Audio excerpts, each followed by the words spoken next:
아, 그 사무엘 존슨이라고 하는 이 유명한 문학가고 크리스천입니다. 이 사무엘 존슨에 대한 이야기가 많이 나오는데, 이분이 가장 유명하게 된 요인 중에 하나는 최초로 이 사람이 영어 사전을 만들었어요. 1775년에 영어 사전을 만든 분이 사무엘 존슨입니다.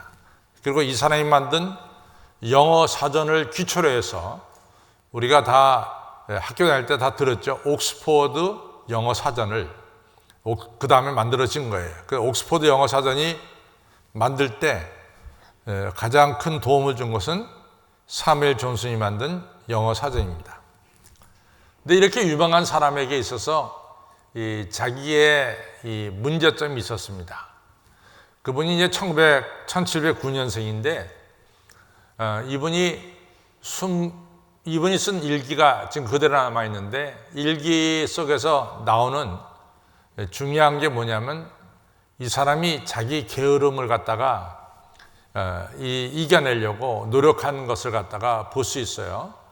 이 사람이 29살 때 쓴 일기장에 제가 게으름 때문에 허비한 시간이 얼마나 많은지 모릅니다. 저는 이 게으름을 이기기를 바랍니다. 이런 글을 썼어요. 또 50세가 됐을 때 역시 그 가운데도 그 많은 부분 일기장에 썼어요. 근데 제가 이제 몇 군데만 딱 뽑아서 지금 말씀드리는 거죠. 50세가 됐을 때도 역시 내가 나태함으로 흘러버린 시간이 너무 많습니다. 내가 이 나태함에서 벗어나기를 바랍니다. 50세 때 쓴 거예요. 그 다음에 그 사람이 66세 때, 이것이 1775년인데 그 해에 이분이 이제 영어 사전을 만들어냈는데, 그때도 역시 내가 이 게으름 나태 때문에 너무나 소중한 시간들을 허비하고 있습니다. 이것을 어떻게 극복해야 되는지 참 어렵습니다. 이렇게 이제 또 글을 썼어요. 이처럼 이 사무엘 존슨이라고 하는 대단한 인물도 자기의 이 약점이 있었어요. 그것은 뭐냐면은 한없이 게으르고 나태하다고 하는 자기 스스로의 발견입니다. 그래서 그것을 없애려고 무려 43년을 나름대로 일기장에 쓰고 기도도 하고 그랬지만은 잘 없어지지 못했어요. 그러나 우리는 그분의 나태함, 게으름에 대해서 제가 여러분들에게 말씀 전하기 전에는 여러분은 잘 몰랐습니다. 그러나 여러분과 제가 알고 있었던 것은, 조금만 살펴보면 알 수 있는 것은, 이분이 최초로 영어 사전을 만들었다는 것을 우리가 알 수 있죠. 그래서 여러 가지 나름대로 실패와 부족함이 있었지만은 인류 역사에 이 귀한 일을 해낸 사람이 바로 사무엘 존슨입니다. 결론적으로 말하면은 하나님은 여러분과 저희가 가지고 있는 약점과 실패를 다 아세요. 그런데 사무엘 존슨으로 하여금 게으름이라는 약점을 가지고 있음에도 불구하고 그를 영어 사전을 만든 위대한 인물로, 오늘 베드로도 똑같습니다. 예수님께서 오병이어로 5,000명을 먹였어요. 예수님께서 베푸신 이 기적이 마태, 마가, 누가, 요한복음에 나오는 이 기적이 유일하다 그랬습니다. 그만큼 예수님 시대에 먹고 사는 문제가 심각했다. 그래서 오병이어로 5,000명을 먹인 이 사건은 그 당시 유대인들에게 너무나 큰 감동을 줬고, 그리고 그런 분이 우리들의 왕이 되어야 된다라고 다 생각을 했었다. 이런 이야기를 제가 여러 번 얘기했습니다. 그래서 마태, 마가, 누가, 요한에서 다 기록했다. 이렇게 말씀드렸어요. 그랬더니 이스라엘 백성들이 실제로 오병이어로 5,000명을 먹인 예수님을 왕으로 만들려고 그랬어요. 왕으로 옹립하려고 그랬어요. 근데 그 당시가 어떤 시대냐면은 로마가 지배하던 시대예요. 근데 로마와 대항해서 예수님을 왕으로 억지로라도 세우려고 하는 운동이 벌어진 거예요. 뭐 때문에? 오병이어로 5,000명을 먹고 난 뒤에 예수님께서는 이 이스라엘의 왕으로 오신 게 아니라 온 인류를 구원하러 오셨죠. 따라서 예수님은 이 무리들을 좀 잠잠케 할 그런 일이 생긴 거죠. 근데 제자들도 똑같이 예수님이 이스라엘 왕이 되길 원했어요. 그러니까 예수님께서 제자한테 있어봤자 도움이 안 되니까 자네들은 배 타고 저 건너편으로 가라 그랬어요. 그래서 예수님께서 오병이어로 5,000명을 먹인 이 기적의 사건은 우리가 갈릴리 호수를 보면요, 남쪽에서 북쪽으로 길어요. 긴 호수야. 둥그런 호수가 아니라 긴 호수입니다. 그래서 디베라 호숫가에서 가버나움까지 100길로 한 14km가 돼요. 그래서 글로 가라. 그래서 제자들이 이제 이 갈릴리 호수에서 배를 타고 가는 거죠. 그동안에 예수님께서 무리들을 갖다가 다 돌려보내고 그 다음에 예수님이 산에 올라가서 기도하신 거예요. 그런데 제자들이 탄 배가 밤 사경하면은 새벽 3시부터 새벽 6시를 밤 사경이라고 부릅니다. 이 밤 사경이라고 부르는 것은 그 당시 로마가 그렇게 시간을 만들었어요. 밤 1경, 밤 2경, 밤 3경, 밤 4경, 로마가 쓰던 시간대입니다. 그 로마가 밤 4경이라고 하면은 새벽 3시부터 6시 사이를 밤 4경이라 불러요. 그때 큰 풍랑이 일어나가지고 예수님이 이 제자들이 탄 배가 풍랑에 넘어지게 생겼단 말이에요. 빠지게 생겼다고요. 그때 예수님께서 이같이 산에서 내려와서 무리를 걸어서 이 풍랑이 는 무리를 걸어서 제자들이 탄 배로 가까이 가셨어요. 그때 배 안에 있던 제자들이 아니 이게 이 한밤중에 웬 무서운 물체가 우리한테 오느냐? 저거 유령이 아니냐 하면서 더 벌벌 떨고 있었어요. 그때 예수님 뭡니까? 내니 두려워 말라 이렇게 말씀하시니까 예수님의 음성이에요. 그때 베드로가 이런 말씀합니다. 정말 주님이시면은 저도 예수님처럼 무리를 걷게 해주십시오 이렇게 얘기를 합니다. 그래서 베드로가 예수님께서 걸어라 그래서 베드로가 무리를 걷는 거예요. 베드로가 발을 내딜 때도 풍랑은 있었고 베드로가 무리를 걸을 때도 풍랑은 계속됐습니다. 이게 중요해요. 풍랑이 잔잔했다가 베드로가 발을 내딛으니까 풍랑이 일어난 것이 아니라 처음부터 풍랑은 있었던 거예요. 그래서 예수님도 풍랑 위를 걸었고 베드로도 풍랑 위를 걸었어요. 그런데 어느 순간에 베드로가 풍랑을 보고 겁이 난 거예요. 두려워지기 시작한 거야. 그러니까 곧바로 베드로가 물속에 빠집니다. 그때 예수님께서 믿음이 적은 자요 왜 의심하였느냐 하면서 베드로를 건져내세요. 베드로가 시작은 너무나 좋았어. 예수님처럼 무리를 걷는 이런 시작은 좋았어요. 그러나 얼마 가지 못해서 이 물속에 빠지는 이 어려움을 겪습니다. 근데 베드로가 이것이 한 번이 아닙니다.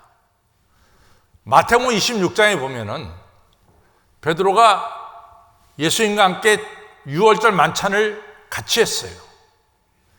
예수님께서 제자들에게 이런 말 합니다. 목자, 오늘 나를 치리니 나를 따라다니는 양들 너희들이 다 오늘 흩어질 것이다. 그러나 내가 너희들을 다시 모아서 이같이 너희들을 굳게 쓰겠다 이런 말씀을 하셨어요. 그때 베드로가 당장 뭐라고 말하냐면 아닙니다 예수님, 저희들은 예수님을 떠나는 법이 없습니다. 이렇게 얘기하는 거예요. 그러니까 예수님께서 베드로에게 아니다, 네가 오늘 밤 닭 울기 전에 3번 나를 부인할 것이다. 그때 베드로가 뭐라고 말했냐면 아니 예수님 그런 말씀이 어디 있습니까? 나는 예수님과 함께 옥에도 같이 가고 죽는 자리에도 같이 가겠습니다. 이런 거예요. 근데 우리가 알다시피 베드로가 그랬어요. 예수님 3번 모른다고 부인한 거예요. 그러니까 여기서도 똑같이 베드로의 시작은 너무 좋았어요. 절대로 저는 예수님 떠나지 않습니다. 옥에도 같이 가고 죽는 데도 같이 갑니다라고 아주 자신 있게 얘기했지만은 얼마 안 있다가 베드로는 예수님을 3번 부인하는 실수를 범하게 되는 거죠. 또 거기서 끝난 게 아니에요. 베드로가 사도행전 2장에서 성령을 받습니다. 그 베드로가 설교할 때 하루에 3,000명이 돌아서는 역사가 일어났어요. 이같이 베드로가 성령 받고 능력 있는 사람으로 지내면서 또 베드로가 실수를 하게 돼요. 베드로가 한 일 중에서 여러 가지 많은 좋은 일을 했는데 그 중에서 하나가 뭐냐면 이방인들에게 복음이 전파되도록 문을 열어놓은 사람이 바로 사도 베드로입니다. 바울이 아니라 누구요? 사도 베드로가 이방인들에게 복음이 들어가도록 문을 열어놨단 말이죠. 그것은 뭐냐면 여러분과 제가 사도행전 10장에 가서 보면은 뭐가 나오냐면 베드로가 욥바라고 하는 곳에서 기도할 때 이같이 이 바구니 안에 자기가 평소에 먹지 않던 음식이 잔뜩 들려서 내려온 거예요. 그 먹으라 그러니까 베드로가 아니 예수님 난 태어나서 지금까지 그렇게 그 음식을 먹어본 적이 없습니다. 안 먹습니다. 그랬더니 예수님 뭐라 합니까? 야 내가 거룩하다 한 것을 네가 왜 그렇게 말하느냐? 먹어라. 이렇게 된 거예요. 그러고 보니까 기도가 끝나고 보니까 바로 자기 집 문 앞에 누가 두들기는 거예요. 열어보니까 가이사랴에 살고 있는 이탈리아 사람, 이방 사람인 고넬료가 베드로를 보내서 자기 집에 와서 예배를 드려달라고 보낸 거예요. 그때 이제 베드로가 이 고넬료가 보낸 사람을 따라서 이방인 고넬료의 집에 가게 되는 거죠. 근데 이것이 여러분과 저는 그냥 쉽게 읽지만은 그 당시의 유대인들은 이방인 집에 가서 밥을 먹지 않았다는 얘기예요. 그 당시 이방인의 집에 가서 밥을 먹지 않았습니다. 아니 어떻게 베드로가 이방인 집에 가서 예배를 드리느냐? 베드로가 제정신이냐? 막 유대인 지도자들이 베드로를 공격하기 시작했어요. 그때 베드로가 자초지종을 잘 설명합니다. 내가 이런저런 환상과 이런저런 하나님의 인도로 이방인 집 고넬료 집에 갔는데 거기서 내가 예배를 드릴 때 성령이 놀랍게 임했다. 이 보고를 하니까 그 보고가 예루살렘 유대인들 사이에서 생각이 바뀌기 시작했어요. 그것은 뭐냐? 복음은 이방인들에게도 열려 있구나. 그러니까 이방인들에게도 복음을 전해야 된다. 이런 결론이 난 거예요. 그래서 베드로가 한 일 중에서 가장 중요한 일 중에 하나가 뭐냐? 이방인들에게 복음을 전할 수 있도록 문을 열어놓은 이런 중요한 일을 했습니다. 그런데 이 베드로가요, 이방인들 헬라 사람들이 모이는 안디옥 교회가 막 부흥됐잖아요. 그러니까 베드로 거기 갔어요. 거기 가가지고 그 안디옥 교회 지도자들 다들 헬라 사람들 이방인들이에요.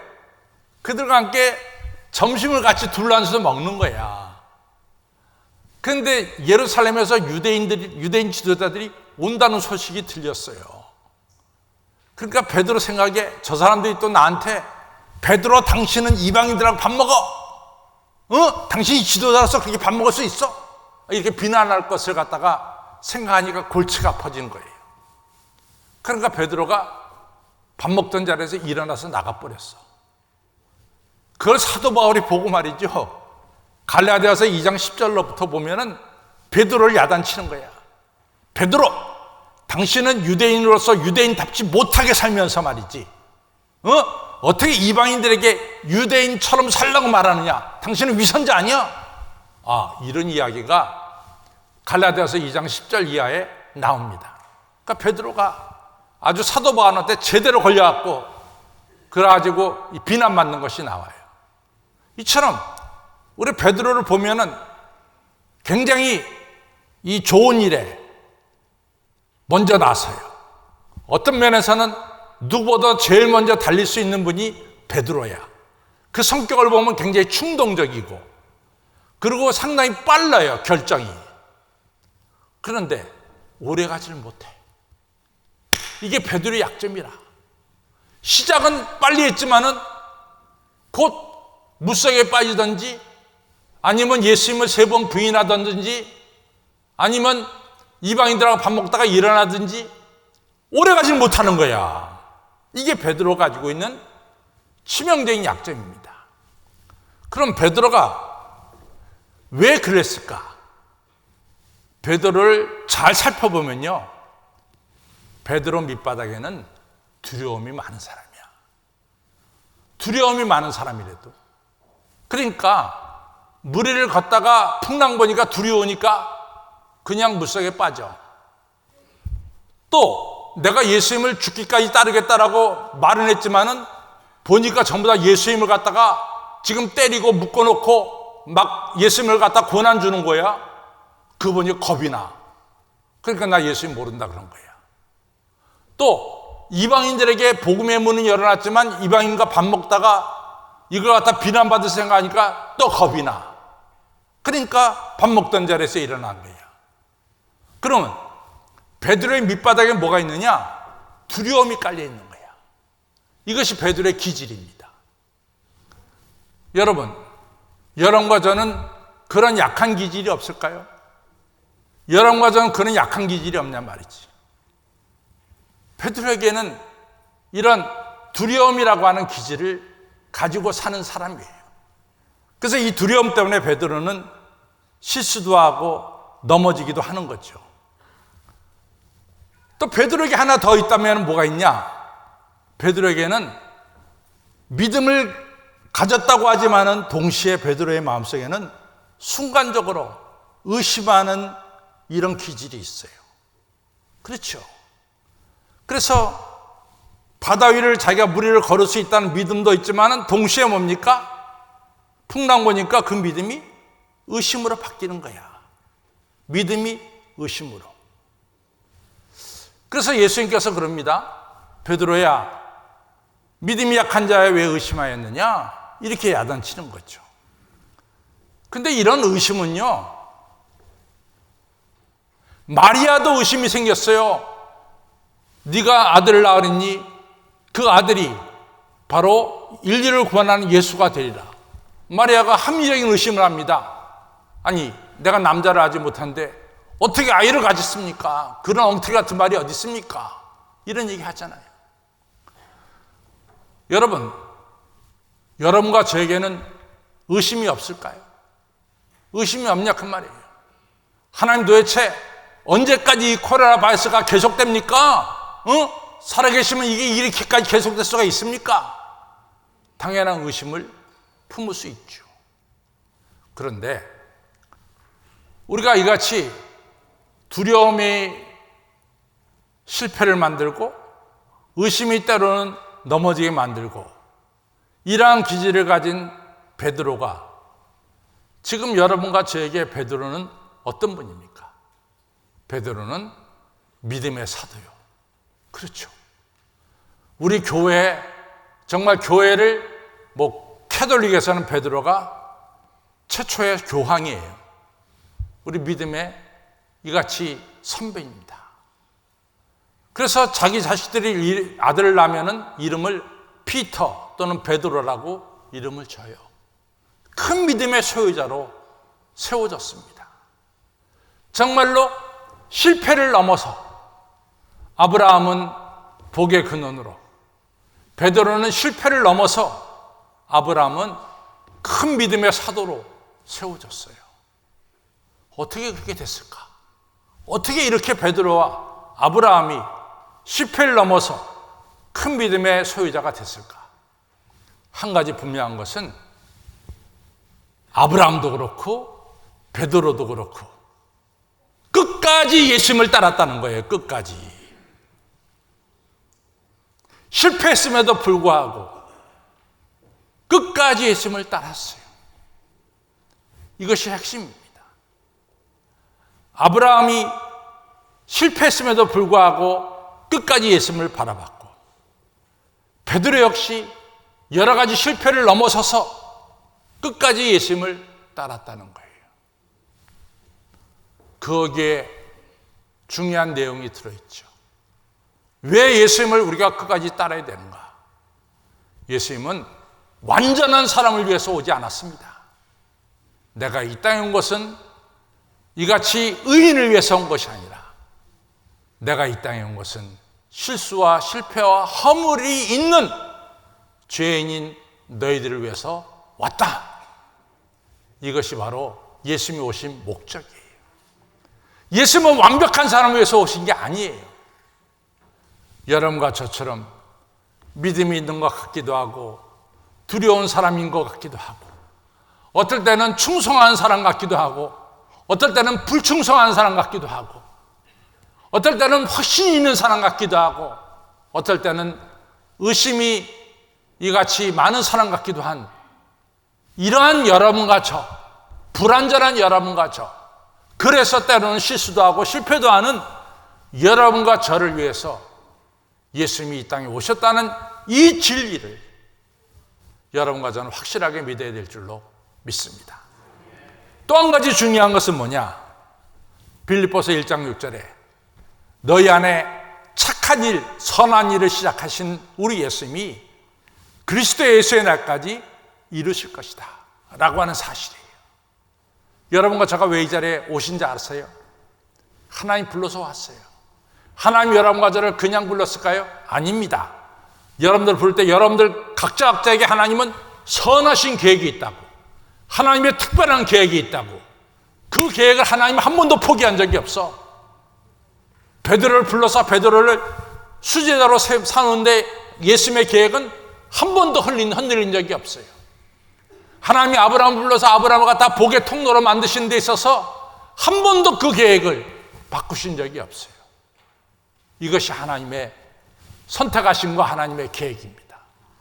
여러분과 저를 향한 하나님의 선하신 뜻은 여러분과 제 실수와 실패를 넘어서 계속된다는 사실을 꼭 기억하시기를 바랍니다. 한 번도 하나님은 우리를 갖다 버린 적이 없어요. 우리를 향한 선한 뜻을 버린 적이 없어요. 우리는 이러한 하나님을 아셔야 됩니다.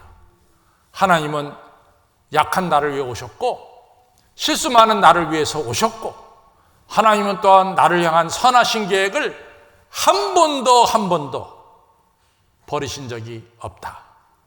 그러면 어떻게 돼요? 당연히 여러분과 저는 이러한 하나님을 믿음의 주여 온전케 하신 이 예수님을 어떻게 합니까? 끝까지 바라보고 따라야 될 줄로 믿습니다. 그래서 사도 바울이 말하잖아요. 나는 틀림없이 승리한다. 내가 확신하노니 사망이나 생명이나 천사들이나 권세자들이나 오늘이나 내일이나 능력이나 높음이나 깊음이나 다른 어떤 피조물도 예수 그리스도 안에 있는 나를 향한 하나님의 사랑을 끊어버릴 수가 없다. 따라서 내가 하나님 사랑 안에 있기 때문에 나는 당연히 승리하고 그리고 모든 실수와 실패를 넘어서 이 큰 믿음의 소유자로 나아갈 수 있음을 고백하고 있는 거죠. 아무쪼록 여러분, 우리에게는 실수도 있고 약점도 있습니다. 그것을 넘어서서 하나님은 여러분과 저를 큰 믿음의 소유자로 만들어 주실 거예요. 믿습니까? 믿습니까? 여러분과 저가 큰 믿음의 길로 나가는 데 있어서 절대로 놓치지 말아야 될 게 있습니다. 예수님이 나 같은 자를 위해서 오셨고 예수님이 나에게 세운 선한 계획은 틀림없이 이루어질 것이라고 하는 사실을 믿으시고 믿음의 주여 온전케 하신 이 예수님을 끝까지 따르시기를 바랍니다.